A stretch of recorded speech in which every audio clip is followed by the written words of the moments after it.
the southeastern end of Cuba, where the island narrows towards the Caribbean Sea, a deep natural harbor cuts roughly 12 miles into the coastline.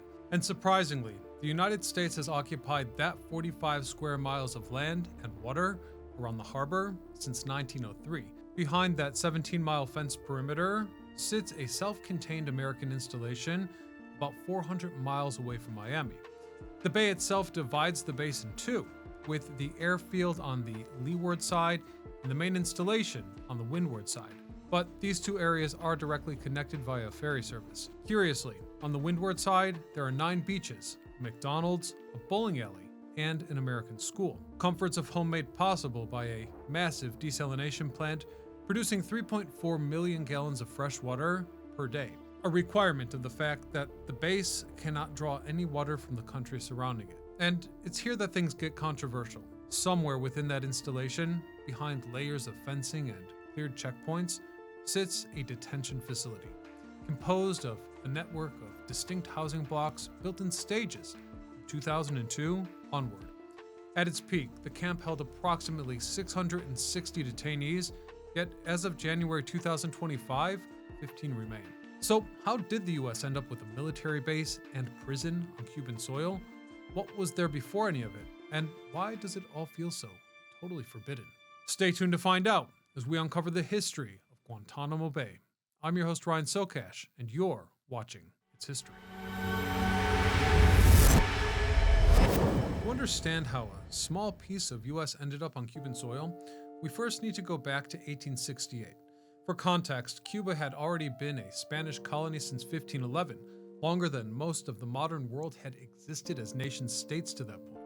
But by the mid-19th century, frustration with Madrid had been building for decades. Issues like high taxes, political exclusion, and a government that grew more authoritarian as Spanish power elsewhere in the Americas collapsed. Hence, in that context, on October the 10th, 1868, a wealthy Cuban issued the Declaration of Independence, with the consequence being the 10 Years' War. Spain suppressed the uprising, but the independence movement only grew to the point that a second revolt began in 1895, this time organized in part by a revolutionary poet who had spent years building the Cuban Revolutionary Party from exile in New York City. He was killed in battle within weeks of his return to Cuba, so the war continued without him. And it warrants emphasis that Spain's response to this renewed rebellion was severe. In 1896, Spanish generals issued a series of decrees, forcing the entire rural population into fortified zones behind Spanish defensive lines. What followed could perhaps best be described as outright savagery. Homes were destroyed, crops were burnt, and so on. By 1898, roughly 1/3 of the Cuban population had been forced into these camps, where an estimated 400,000 would eventually succumb to the conditions. American newspapers, particularly those owned by William Randolph Hearst, covered the atrocities in vivid detail, and so public pressure from the international community to intervene grew rapidly. Then, on February the 15th, 1898, the U.S. battleship Maine exploded in Havana Harbor, under circumstances that were never conclusively established. With that, the United States declared war on Spain. By June the 10th, Lieutenant Colonel Robert Huntington had landed the 1st Marine Battalion at Guantanamo Bay, making these Marines the first American troops to establish a foothold on Cuban soil. And the bay had been selected deliberately. It sat 40 miles from Santiago, where the main Spanish fleet was anchored, and its deep harbor made it ideal as a forward station for the Navy. Anyhow, the Spanish-American War was over by August, with Spain relinquishing Cuba through the Treaty of Paris. What came next is where the story gets complicated. You see, Cuba was not simply handed its independence. In fact, the US administered the island directly until shortly after the turn of the century. And before withdrawing its troops, Congress attached a rider to the Army Appropriation Bill of 1901. That amendment severely restricted Cuba's rights to sign treaties, capped the foreign debt it could accrue, and granted the United States the right to intervene in Cuban affairs to preserve order. Crucially, it also required Cuba to lease land to the U.S. Navy for a permanent presence. Cuban delegates somewhat rightfully viewed that amendment as an ultimatum, with one account describing it as Cuba having, quote, voluntarily chained itself. Consequences be damned, they incorporated that amendment into their constitution all the same. These terms specified that the lease would remain in force as long as the US chose to use the land, and could be terminated only via a mutual agreement. And so it was. On February the 23rd, 1903, the lease for Guantanamo Bay was signed by President Roosevelt for an annual rent of $2,000 in gold coin, and construction on the naval station began that same year. Early photographs show the base as little more than a camp. Rows of canvas tents, a coaling pier, and a handful of wooden administrative buildings. At first, Congress was slow to fund development, but that changed significantly by World War II, when the base underwent a major expansion. From that point forward, it became a critical logistics and training hub for Atlantic and Caribbean operations, supporting anti-submarine warfare patrols and convoy escort missions. Though by the post-war years, the base had grown into a genuine American town. Housing tracts spread across the windward side. A naval hospital operated alongside dental care, and the enclave even had its own cemetery. And the camp would continue evolving, changing its character greatly once soldiers with families arrived. Schools were built alongside some basic recreational infrastructure designed to make the remote posting tolerable. They installed swimming pools, sports facilities, and an outdoor movie theater, said to be visible in aerial photographs from as early as 1995. As for McDonald's, officially the only one in Cuba, that opened on the base in 1986. A bowling alley followed, and then a combined KFC and A&W later in 2004. One military wife later told a National Geographic reporter in 1961 that life at Gitmo was best described as, quote, comfortable claustrophobia. The base had everything families needed, she said, but in 15 minutes, you could drive from one end to the other. The claustrophobic part had a precise cause. You see, before the Cuban Revolution, American personnel could pass through the Northeast Gate and spend their liberty, or free time, in Cuba proper. However, that all changed in 1958, when rebel forces kidnapped 29 U.S. sailors and Marines returning from a day pass in Cuba. They were held in the hills for 22 days before being released. 6 months later, on January the 1st, 1959, Fidel Castro's revolution succeeded. From that point forward, Cuban territory was declared off-limits to all U.S. servicemen and civilians. As you might imagine, the U.S. military reacted accordingly. They transformed the perimeter of the base into one of the most heavily fortified borders in the Western Hemisphere. Then, both governments mined the buffer zone with approximately 55,000 landmines in total, also making it the largest minefield in the Western Hemisphere at the time. For good measure, Castro also ordered miles of cacti planted along the northeastern section of the fence. The idea was to stop Cubans from ever seeking refuge on the base. American Marines called it the Cactus Curtain. Then, things got even more contentious in February of '68, when Castro cut off the freshwater pipeline that supplied the base entirely, a pressure tactic triggered by a dispute over Cuban fishermen arrested near Florida.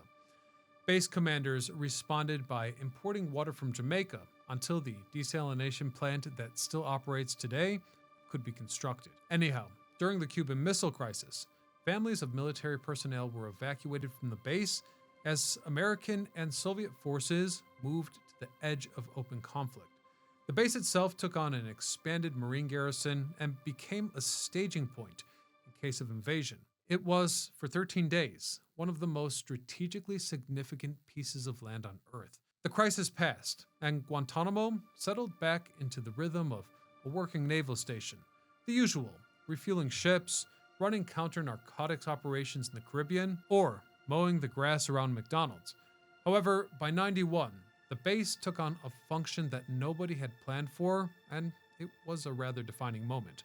Following a coup in Haiti, the U.S. Coast Guard began intercepting Haitian refugees at sea and transporting them to Guantanamo. By October of 1994, as simultaneous waves of Cuban migrants arrived, the tent city on the base sheltered more than 46,000 people.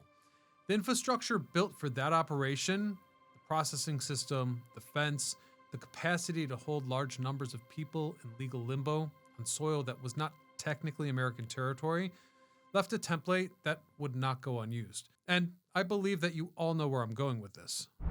On the morning of September 11th, 2001, 19 hijackers coordinated attacks across the eastern United States. As a result, U.S. and coalition forces were operating in Afghanistan within weeks. Prisoners accumulated rapidly, and not to oversimplify things here, but the question of where to hold them and under what legal framework became crucial, especially given that the administration was planning to use what they called enhanced interrogation method.